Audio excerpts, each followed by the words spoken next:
संतप्त मानस शांत हों, जिनके गुणों के गान में वे वर्धमान महान जिन विचरे हमारे ध्यान में।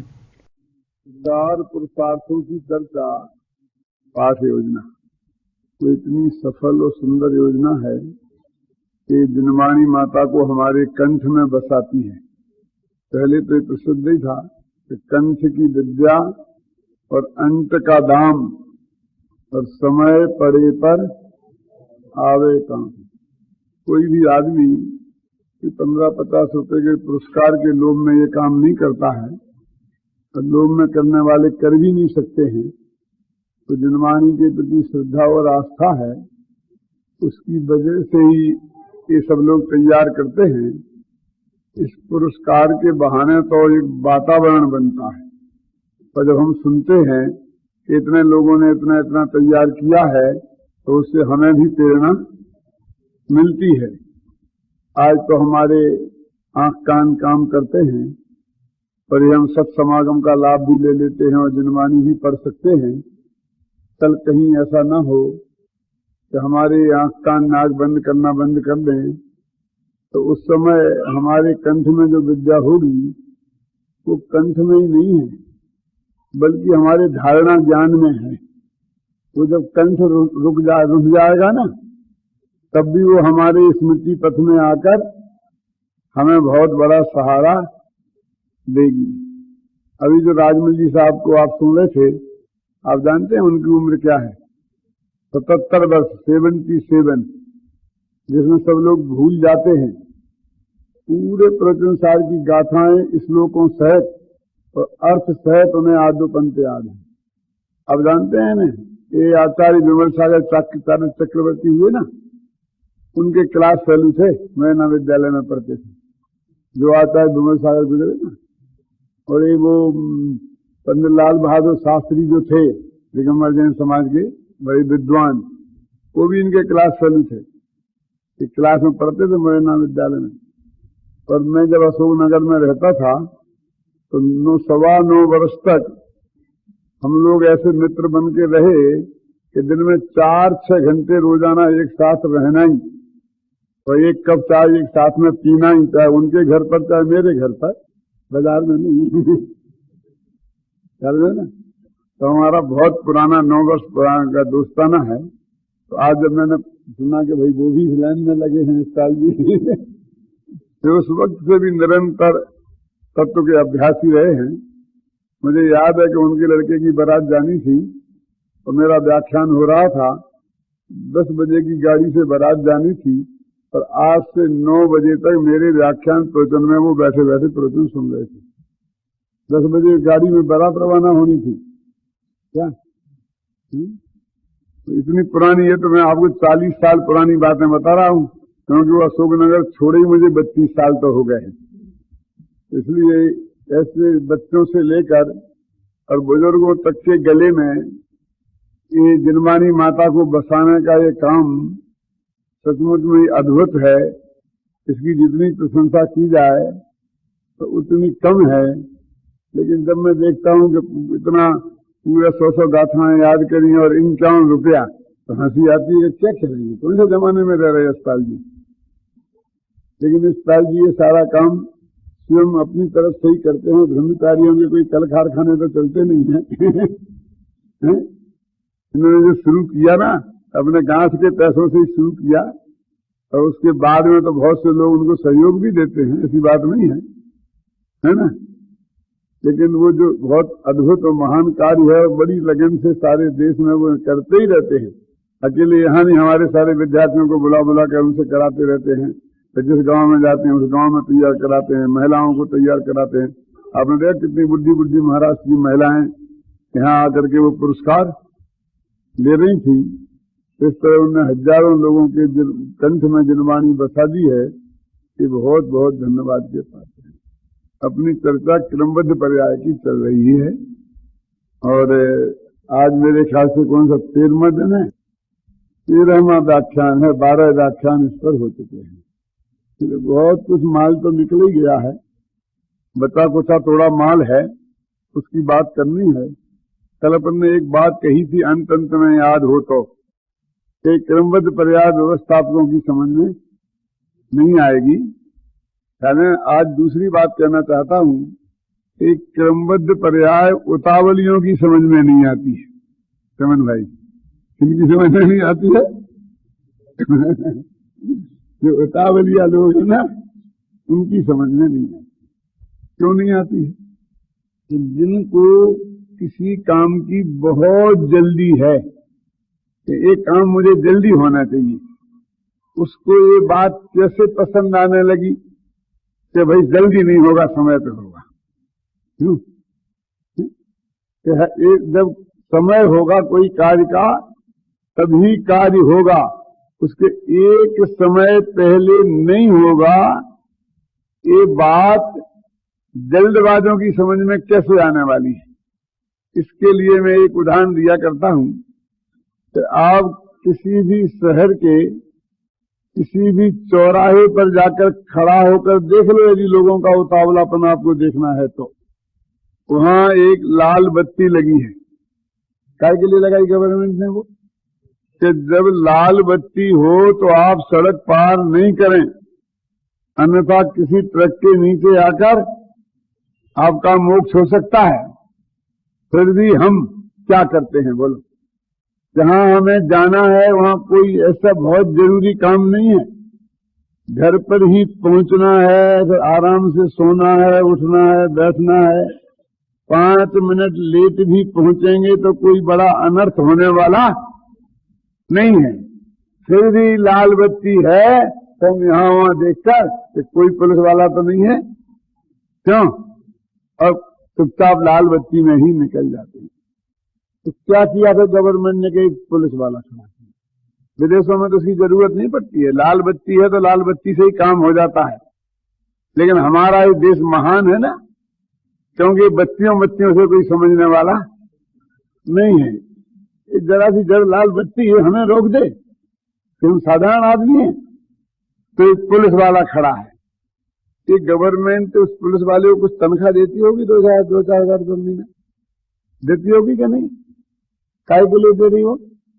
तुम्हारी जान बचाने के लिए, कि कोई आदमी किसी ट्रक के नीचे आकर कुचल के न मर जाए, इसमें भी गवर्नमेंट का कोई स्वार्थ होगा? ये जो खर्चा है वो प्योर आपकी जान बचाने के लिए है। चलिए लाल बत्ती लगाई, उसमें भी थोड़ा बहुत तो खर्चा होता ही होगा। फिर पुलिस वाला खड़ा किया, और फिर भी वहां पुलिस वाला खड़ा है, लाल बत्ती है, और हम यहां वहां देखते हैं, और पुलिस वाले की निगाह दूसरी तरफ है। क्यों? उतावलिए लोगों को देखना हो तो देखो, फिर पुलिस वाला पकड़ लेता।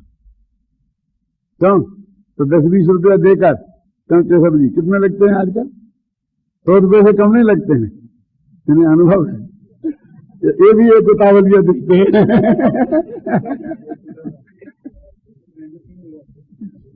क्या तो साहब, क्या है हिंदुस्तान कि जहां सड़क पर चलने के लिए भी हमें 100 रुपया घूस देना पड़ती है? क्यों बोलो अचल जी? तो काय के लिए घूस? गवर्नमेंट ने जो इंतजाम किए हैं तुम्हारे लिए किया है, गवर्नमेंट का इसमें क्या फायदा था? यानी तुम कानून का उल्लंघन कर रहे, अपनी जान चली जाए इस कीमत पर कर रहे, उसके बदले में क्या मिलने वाला है पाटनी जी? कुछ नहीं। और फिर उस पुलिस वाले को घूस लेना सिखा रहे, क्यों? उसे भ्रष्ट कर रहे हो। इतने अपराध तुम कर रहे हो तो सिर्फ किस लिए कि 2 मिनट पहले घर पहुंच जाए, जबकि 12 घंटा आपको घर पे ही जाके अब रहना है और कोई काम नहीं। तो जान की जोखिम लेकर के, तो इस जीव के स्वभाव में कितना उतावलापन है, इससे सिद्ध होता क्या नहीं होता? और ऐसे उतावलियों को हम ये कहें कि काम तो समय पे ही होगा, तुम 1000 प्रयत्न करो, कोई उपाय करो तो काल लब्धि आए बिना कार्य होगा नहीं। तो वो कहता है कि नहीं, मैं ये बात मानने के लिए तैयार। तो हमारी प्रकृति जरा अंदर अध्ययन करके देखो कभी ऐसे क्या है, कोई काम हो, माँ बीमार हो, दवाई लेने जाना हो, एक एक मिनट की कीमत हो, क्यों तो समझ में आता है कि भाई आपने जोखिम लेके के भी गए।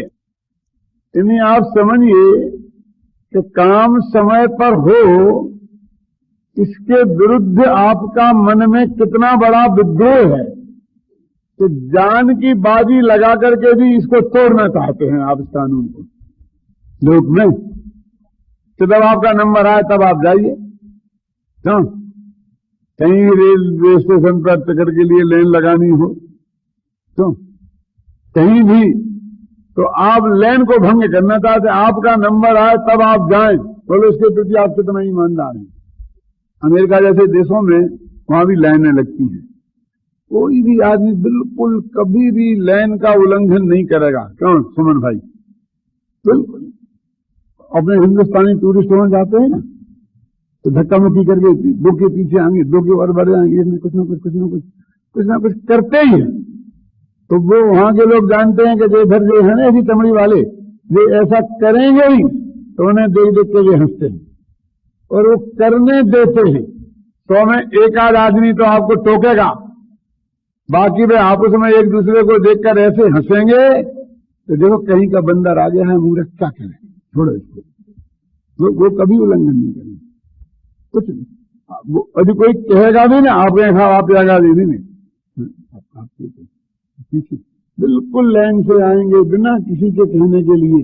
और यहाँ तो लाइन में खड़े रखने के लिए पुलिस को डंडा लेके खड़ा रहना पड़ता है, और पुलिस डंडा मारती रहती है, तो इसमें अपने 4 आदमी को धक्का मार के आने निकल जाते हैं। बस में बैठना हो, ट्रेन में बैठना हो, ट्रेन में बैठना हो, तो कोई भी आदमी बिना लाइन के जाएगा ही नहीं। और हमारा कोई भी आदमी लाइन पर चलना सीखा ही नहीं, क्योंकि हमने तो वो पढ़ा है ना, लीक छोड़ कर चलते हैं सागर सिंह सपूत, लीक लीक पर चलते हैं कायर और कपूत, और लीक छोड़ कर चलते हैं कायर सिंह सपूत। हम तो सिंह है, कायर है, सपूत है। तो ऐसे सपूतों के चाहे वो जिनवाणी माता के सच्चे सपूतों क्यों ना हावड़ा दीजिए, तो उनकी समझ में क्रमबद्ध पर्याय आसानी से आने वाली। अरे जगत का जो परिणमन है, जो सहज है, तो सहजता से हम उसे स्वीकार करें ना, है ना। ये क्रमबद्ध पर्याय जो है, ये लोक का जो सहज परिणमन है, उसकी स्वीकृति का नाम है। इसमें भी वो ऐसा ही है, जैसा आत्मा की अनुभूति में बताया था। क्या बताया था कि पहले जिनवाणी के माध्यम से और गुरु के माध्यम से विकल्पात्मक श्रद्धा होती है आत्मा, और फिर अनुभूति के काल में वो निश्चय श्रद्धा होती है, निर्विकल्पक श्रद्धा होती है, निर्विकल्पक ज्ञान होता है। ऐसे ही क्रमबद्ध पर्याय की पहले जिनवाणी के माध्यम से और गुरुमुख के माध्यम से और तर्क और युक्तियों के आश्रय से विकल्पात्मक ज्ञान में श्रद्धा होती है, और बाद में सच्ची श्रद्धा तो आत्मानुभूति के काल में ही क्रमबद्ध पर्याय की होती है, क्योंकि मिथ्या दृष्टि को क्रमबद्ध पर्याय की सच्ची श्रद्धा होती है। इसमें भी वही बात है कि हमने तो बहुत प्रयत्न किया, हमने तो बहुत कई किताब पूरी पढ़ के रट ली, लेकिन हमारी को तो जच्ची नहीं, कि जच्चे कैसे। इसलिए सम्मा दर्शन से इसका डायरेक्ट संबंध है। विकल्पात्मक श्रद्धा जब तक पक्की नहीं होगी, तो त्रिकाली ध्रुव के स्वरूप को जानने की बात कही थी उसमें अपनापन आने की, ऐसे क्रमबद्ध पर आएगी। जब विकल्पात्मक श्रद्धा सच्ची नहीं होगी, तो दृष्टि पर से हटकर स्वभाव के सन्मुख आएगी ही नहीं। क्यों नहीं आएगी?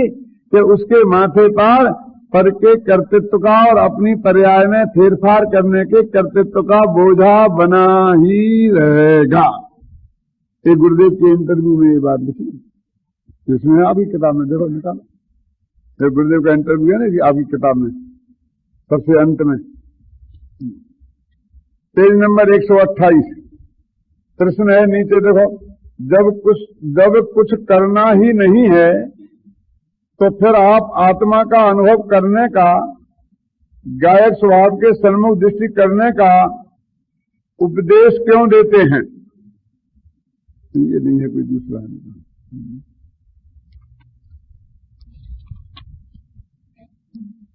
पेज नंबर 122 पे अभी आपने फरमाया कि क्रमबद्ध पर्याय का निर्णय पर्याय पर दृष्टि रखने से नहीं होता। क्या? क्रमबद्ध पर्याय का निर्णय पर्याय पर दृष्टि रखने से नहीं होता, त्रिकाली गायक स्वभाव पर दृष्टि रखने से होगा। तो फिर क्रमबद्ध पर्याय के निर्णय की जरूरत ही क्या है? बस हम तो गायक स्वभाव का आश्रय ले लेना, बस काम हो जाएगा। तो गायक स्वभाव के आश्रय से ही होगा। तो क्रिया स्वभाव का आश्रय हम ले लेंगे तो क्रमबद्ध का निर्णय ऑटोमेटिक हो जाएगा।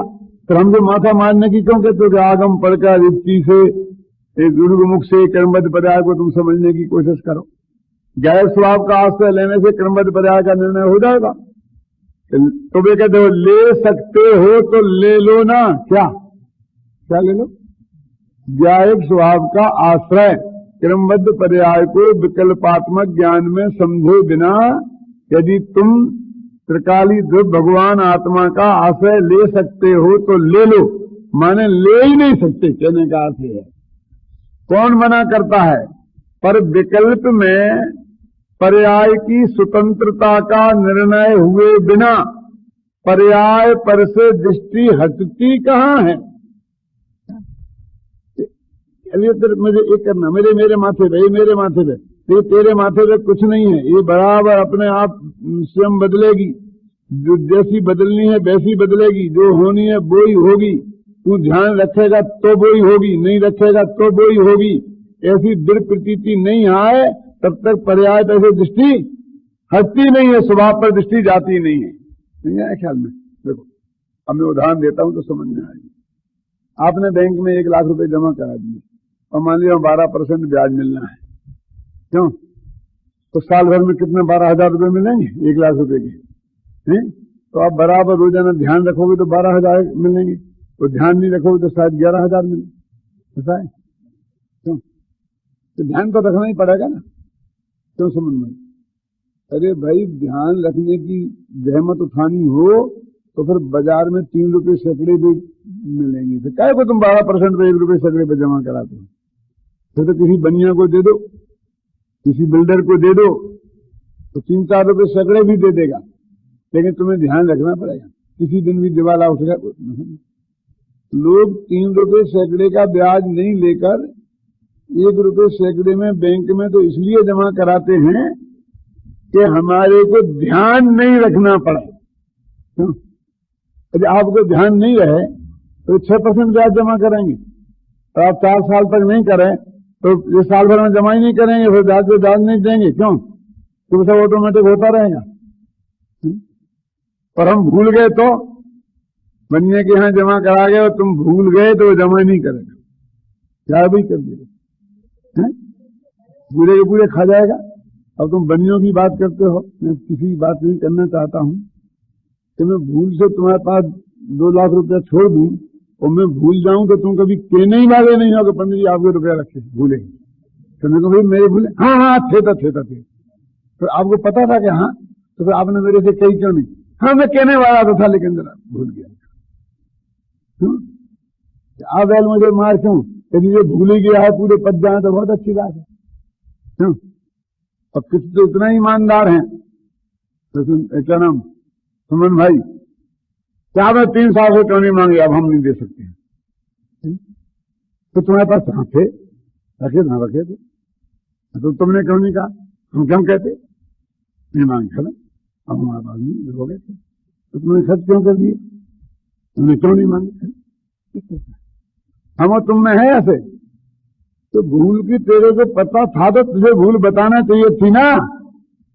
क्या बोलिए, किससे कहें, क्या कहें? आश्चर्य आदमी बैंक में इसलिए तो करते हैं ना, तो ऑटोमेटिक प्रक्रिया से वो सब होते जाएंगे निश्चिंत।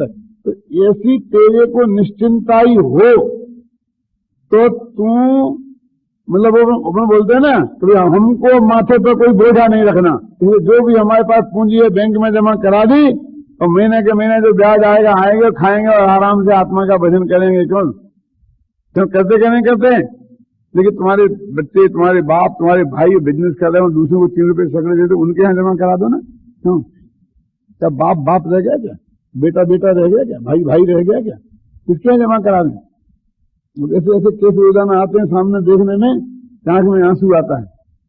एक बुढ़ी अम्मा मेरे पास आई, फिर कभी तो सारी संपत्ति अपनी बेटी के नाम करा दी, बेटी ने लिखा दी, अब उसे 2 रोटियों की व्यवस्था नहीं है, फिर कमरा खाने खाली नहीं। क्या करें? अभी तो बेटे नालायक सुने थे, तो बेटियां भी नालायक होने लगी। क्या संसार लेने लायक, किसी बात करने लायक ऐसे लगता ही नहीं। कोई आदमी बात करने लायक ही नहीं है, किसका भरोसा करे? अभी कम से कम अंग्रेजों के स्थापित किए बैंक इस भरोसे लायक है। क्यों? इसलिए बेटा बाजार से 2 रुपए 3 रुपए सैकड़े के ब्याज से लेता है और बाप अपने पैसा बैंक में जमा कराता है। इसीलिए तो कराता है। क्यों? बाप के 5 लाख बैंक में जमा है रुपये सैकड़ा पर, और बेटा 5 लाख बाजार से 3 रुपए सैकड़े पर लेना पड़ता है।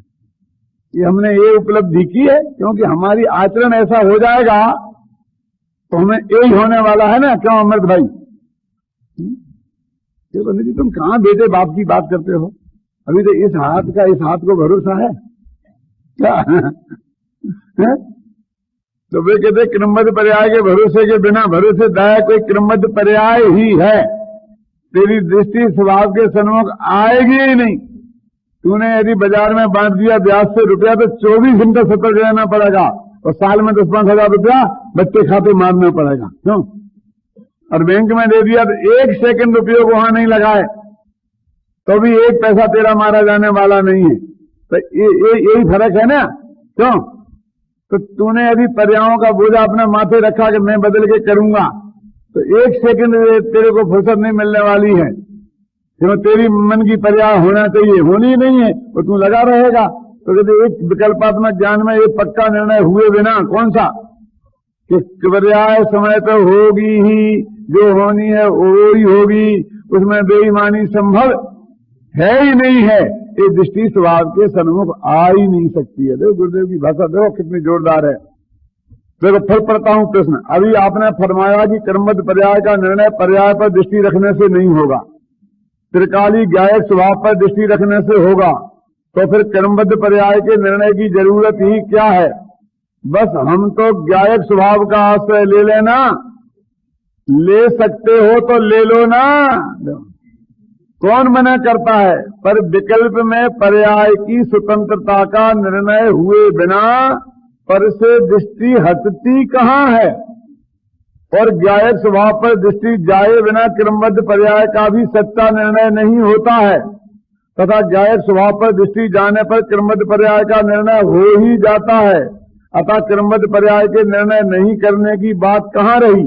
ज्ञायक स्वभाव पर दृष्टि जाने के पहले आगम व युक्ति के आधार पर विकल्पात्मक निर्णय तो हो सकता है, सच्चा नहीं। पर विकल्पात्मक निर्णय भी तो जरूरी है, उसके बिना पर्याय की महिमा हटती ही नहीं, पर्याय से दृष्टि हटती ही नहीं। देखो अपन ने जो सुबह के व्याख्यान में आगम के आधार पर आत्मा के अनुभव की बात करी ना, तो उसमें इसमें कितनी साम्यता है बोलो दिनेश भाई? यही तो मैंने 25 बार पहले लिखी किताब, इसमें ये बात आई कि नहीं आई सुमन भाई? मैंने हमारा तो निर्णय 25 साल से एक ही है, इसमें फर्क नहीं है। कौन सा निर्णय? कि पहले विकल्पात्मक ज्ञान में सम्यक निर्णय होगा, सच्चा और पक्का निर्णय होगा, और उसमें श्रद्धा का इतना गहरा परिपाक होगा जिसे हम प्रायोपलब्धि कहते हैं, तब जाके दृष्टि स्वभाव के सन्मुख होकर आत्मानुभूति होगी। तो बुद्धि पूर्वक करने लायक तो यही पुरुषार्थ है। तो समझे ताते हैं जिनवर कथित तत्वाभ्यास करीजे, लिखा क्या नहीं लिखा दौलत राम जी ने? देखो तत्व विचार की महिमा, कर्मादित का क्षेत्रम भी इसी से होगा, उसमें तेरे को कुछ नहीं करना है। तुम तो बुद्धि पूर्वक ये कर, और निर्विकल्प अनुभूति विकल्प से निर्विकल्प में कैसे जाएंगे? तो तू तो यही करता रहे, इसमें से ही वो विकल्प में से निर्विकल्प में चला जाएगा। तो मैं विकल्प तोड़ूं अब निर्विकल्प में जाऊं, ऐसे विकल्प से कुछ नहीं होने वाला है। वो क्या साहब, क्या आप तो सोने का प्रयत्न करो, डॉक्टर साहब लोग बोलते हैं, तो क्या सोच सोने का प्रयत्न करें? कि नींद आ जाइए, नींद आ जाइए, नींद आ जाइए, ऐसे विकल्प से नींद आती है कि मेरे को नींद क्यों नहीं आ रही, मेरे को नींद क्यों नहीं आ रही, मेरे को नींद क्यों नहीं आ रही, ऐसे विकल्प से नींद आ रही। तो क्या प्रयत्न करें कि तुम एक विकल्प ही तोड़ दो कि तुम्हें नींद आ रही कि नहीं आ रही। तुम्हें क्या करना है नींद का? खाना है, चलाना है उसे। अरे शरीर थकेगा, उसे आराम करना होगा तो आ जाएगी, आना होगी तो आ जाएगी, नहीं आना होगी तो तेरे को क्या लेना देना? तू क्यों बुलाना और क्यों नहीं बुलाना, क्यों? तो फिर हम क्या करें? हमें नींद नहीं आए तो क्या करें? कि नींद की गोली खा लो। कि नींद नहीं आए तो क्या करें? कि नींद का कुछ नहीं करो और तुम भगवान आत्मा का चिंतन करो, तत्व का चिंतन करो कि जब आना होगी आएगी, एक समय पहले नहीं आएगी, एक समय बाद नहीं आएगी। तो नींद का क्या होगा? कि तुम चिंतन करके तो देखो। क्यों अतुल जी, नींद की गोली खाने की क्या जरूरत है? किसी विद्वान का प्रवचन सुनने बैठ जाओ, आ जाएगी।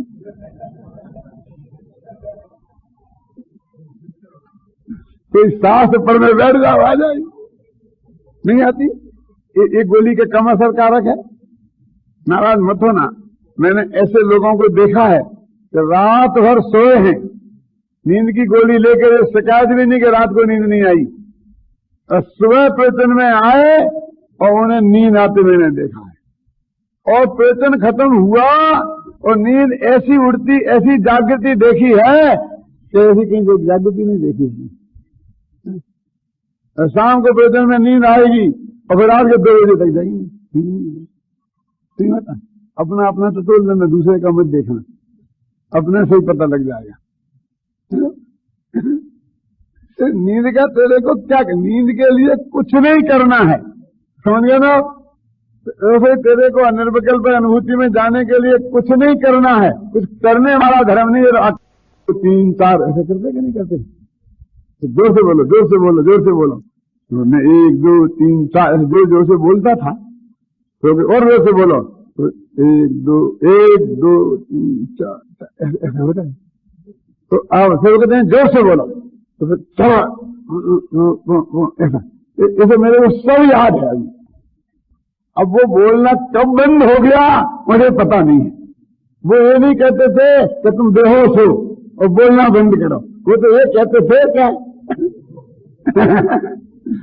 कि तुम बोलो, और तुम बेहोश हो कि होश में हो, तो पूछने की क्या जरूरत है? जब बोलना बंद हो जाएगा तो अपन समझ में आएगा बेहोश हो गया। तो बेहोश होने का जो तरीका है वही आत्मा के अनुभव में जाने का तरीका। तो विकल्प कह करके आत्मा में जाना चाहता, आत्मा में जाने की विधि तो विकल्पों का मंद होना है, विकल्पों का क्षीण से क्षीणतर हो जाना है। क्यों? और तू तो अंतिम समय तक निर्विकल्प में जाने का प्रयत्न करते रहना चाहता है। क्यों? तो प्रयत्न का अभाव निर्विकल्प में जाने का है, दृष्टि के स्वभाव में सन्मुख होने का। देखो अभी पढ़ रहे थे, कहाँ नंबर है ना, देखो सर, पर विकल्पात्मक निर्णय भी तो जरूरी है, क्योंकि उसके बिना पर्याय की महिमा हटती ही नहीं। पर्याय की महिमा बनी रहती है, पर्याय पर से दृष्टि हटती ही नहीं।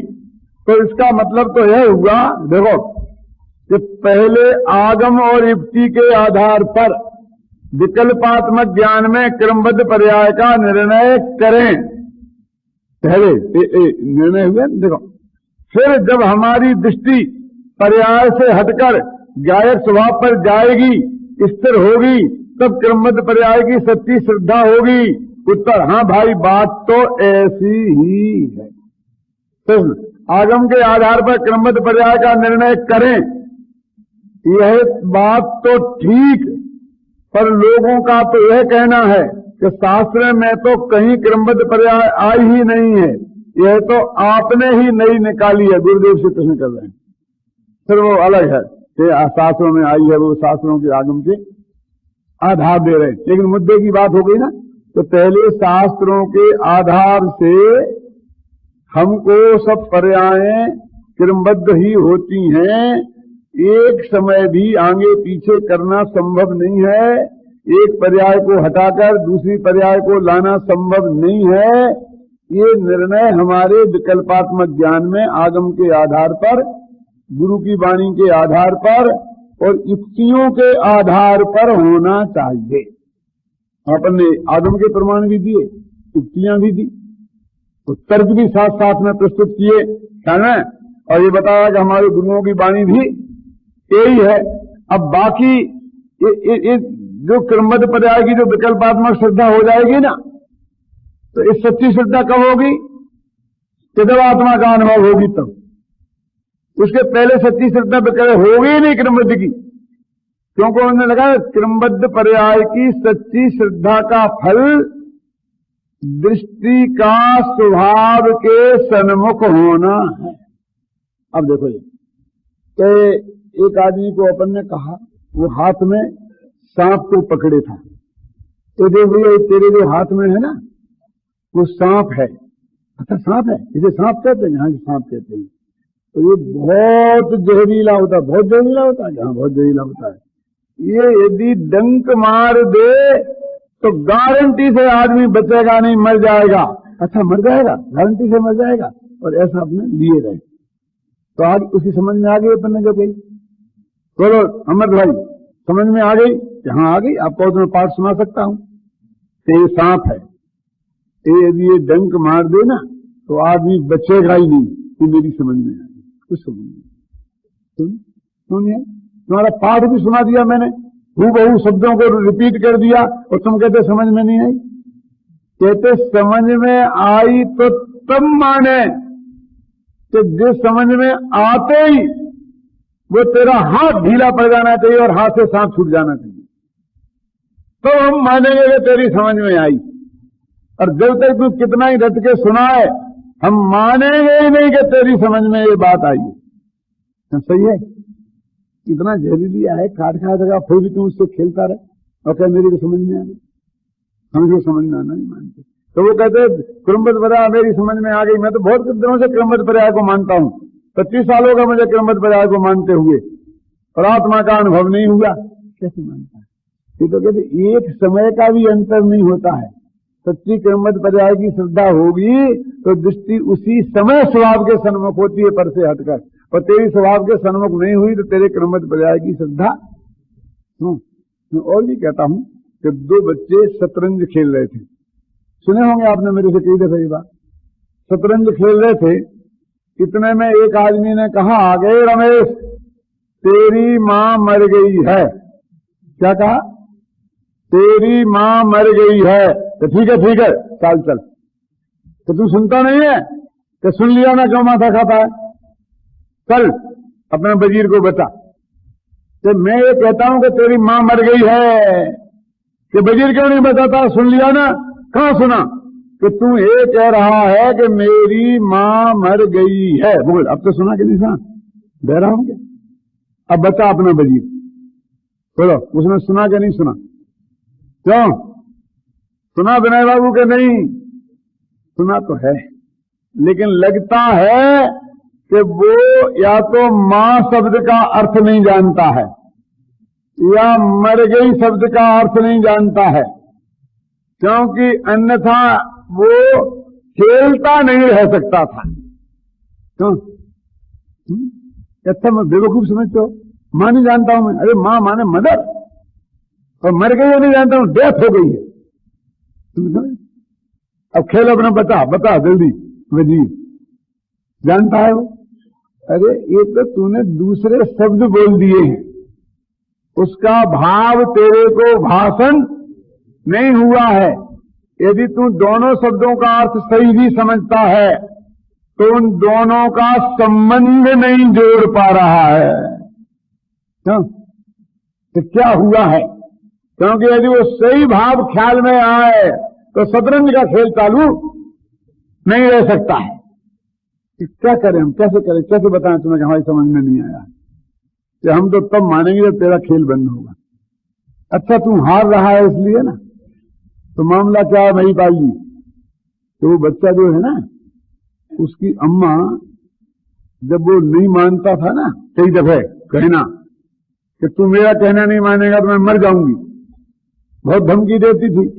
और जब वो नहीं मानता था तो आंखें बंद करके ऐसी, फिर बेचारा घबराता था, माँ माँ माँ माँ, नहीं उठती, कमर के उठने की तो वो रोने लगता था, तो फिर वो हंसते हुए आंखें खोल के उठ जाती, तो वो समझता था कि ऐसे मरा जाता है। वो मरने शब्द का अर्थ ये उसके दिमाग में बैठ गया कि जब माँ का कहना नहीं मानो तो माँ आंखें बंद करके लेट जाए और अपन से नहीं बोले, इसको बोलते हैं मर जाना। और फिर मनाओ, रोने लग जाओ तो माँ आंखें खोल ले, उसको बोलते थे जीना। क्यों? तो वो समझा कि आज भी अम्मा ऐसी ही मर गई होगी कैसी कि आंखें बंद करके लेट गई होगी, इसलिए वो कहता चुप रहे, मर गई तो मर जाने दे, तुम अपना वजीर बचा।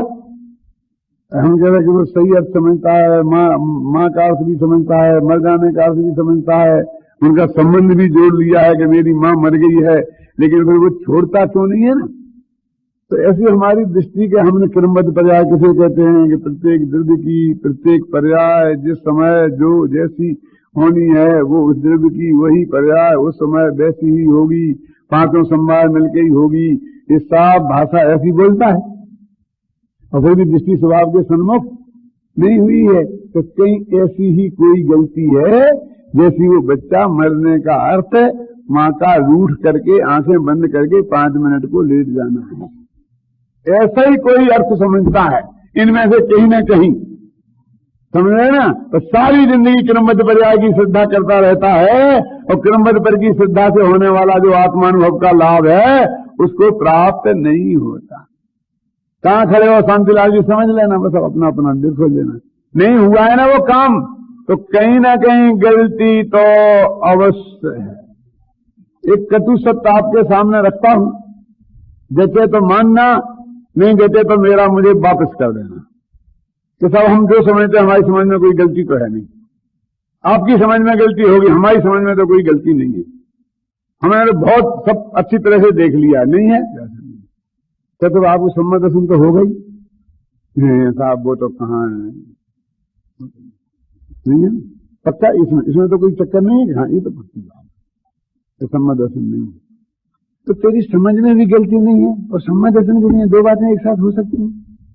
तेरी विकल्पात्मक ज्ञान की समझ पूरी तरह सही हो जाए और फिर वर्षों तक सम्यक दर्शन नहीं हो, ये संभव ही नहीं है। इसका मतलब गारंटी से कहीं ना कहीं गलती तो है ही।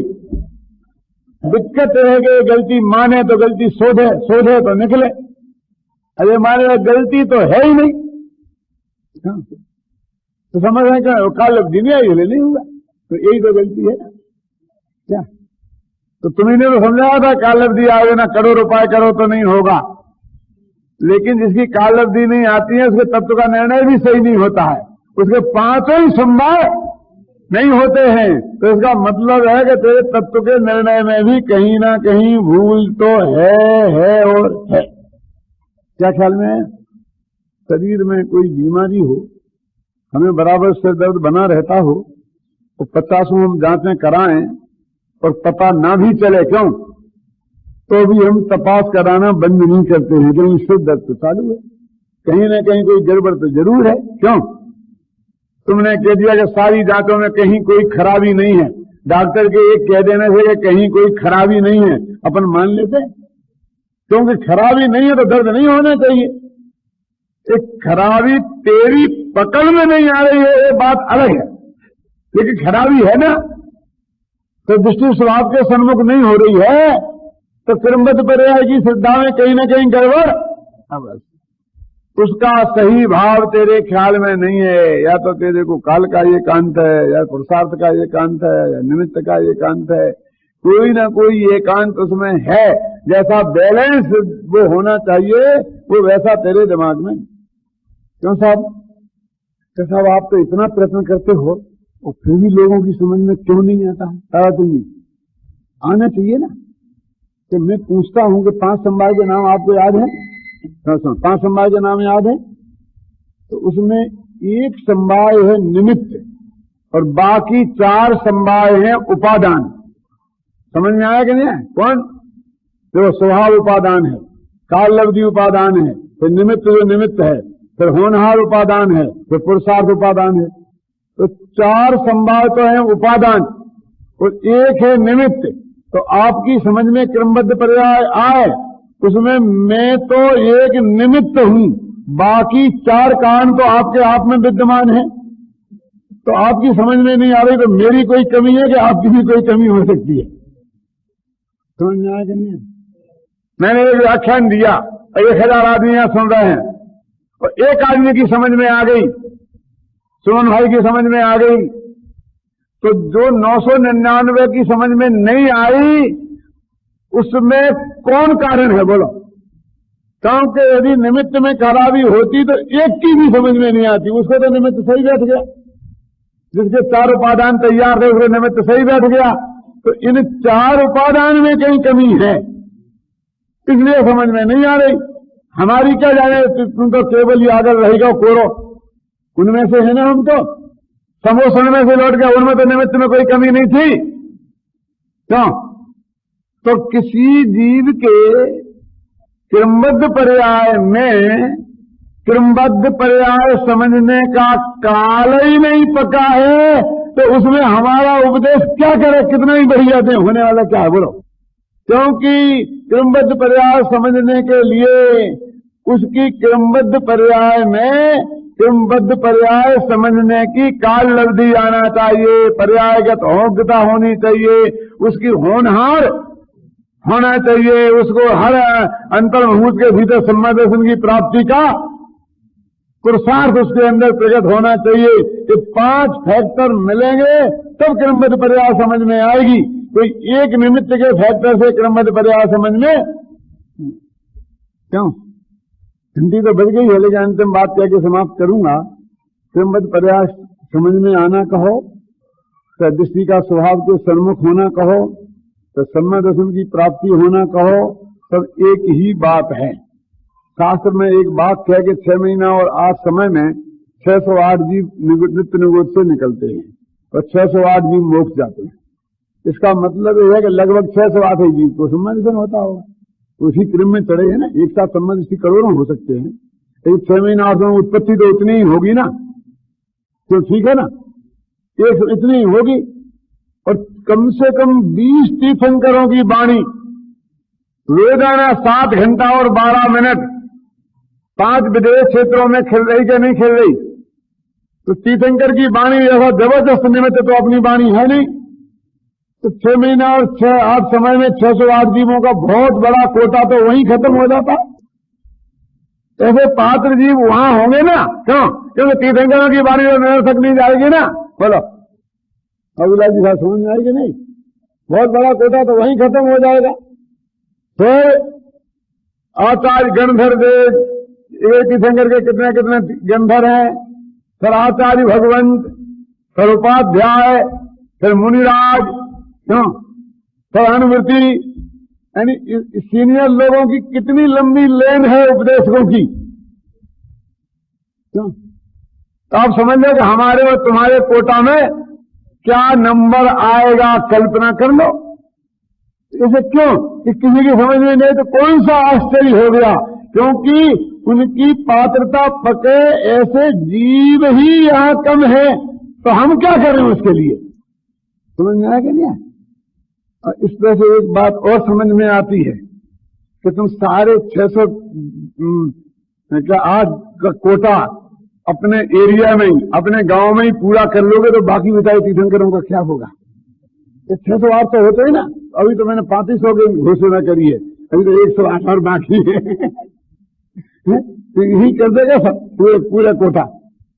क्यों देवेंद्र कुमार जी, मेरा मतलब समझ में आया कि नहीं है? रेल पने का भी तो विचार कर। क्यों? अरे सारे जीवन में इतने परिकर में कुछ लोग ही पक जाएं तो बहुत बड़ी उपलब्धि। समझना कि भरत क्षेत्र में भी मुक्ति का मार्ग चालू है, यही बहुत बड़ी उपलब्धि की बात है।